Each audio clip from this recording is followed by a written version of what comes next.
যে জিনিস বাড়িতেই আছে সেটাও আমি আর পাচ্ছি না, মানে কিনে খেতে হচ্ছে এখানে। তো কি করব, কদিন ধরেই বলে যাচ্ছি যে তাল এনে দেয় আমি খাবো, আমার তাল খেতে ইচ্ছে করছে ভীষণ।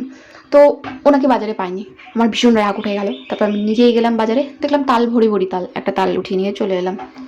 দুঃখের বিষয়, বাড়িতে থাকা সত্ত্বেও এতটাই দূর যে আমি যেতেও পারছি না আর খেতেও পারছি না। আর এখানে সত্যি কথা বলতে সম্ভব হয়ে ওঠে না ছোটো বেবি নিয়ে। তাও কোনোদিন খেতে ইচ্ছা করলে ঝামেলা তো করতেই হয়। এই ভীষণ রোদ গরম, তবুও আমার মনে হয় না আমি এসে করবোই। আর দুধ ছিল, দুধ যেহেতু দুধ দিয়ে করবো, আর দিয়ে গরম লেগে গেছে প্রচণ্ড। তো ভাবলাম বাবুর ছোট্ট ফ্যানটা আমি নিয়ে নিই। তো এইদিকে তালটা আমি বের করে নিয়েছি পাল্পটা। তারপরে এই আরও যে ছিলকাগুলো থাকে এটা আমি ছেঁকে নিচ্ছি এই ছাকনা ছাকনা বাটিওয়ালা দিয়ে। ছেঁকে নেওয়ার পর তারপরে এটা জাল দেবো। এই তো, বেশি কিছু দেবো না, সিম্পলভাবেই করবো, কারণ আমি অত ড্রাই ফ্রুট দিয়ে আমি অত পছন্দ করি না। আমি নর্মাল দুধ আছে জন্য তাই ওটা দিয়ে করবো। তো এইভাবে জাল দিয়ে দিয়ে কাঁচা গন্ধটা আগে নিয়ে নিতে, মানে কাঁচা গন্ধটা মারিয়ে নিতে হবে। তারপরে চিনি দিতে হবে। চিনি দেওয়ার পর চিনিটা যেই গলে এলো, তার মাঝখানে তুমি তেজপাতা এলাচ এই দুটো জিনিস দিতে হবে। তেজপাতা এলাচ দিলে একটু স্মেল হয়, বেশ ভালো লাগে গন্ধটা।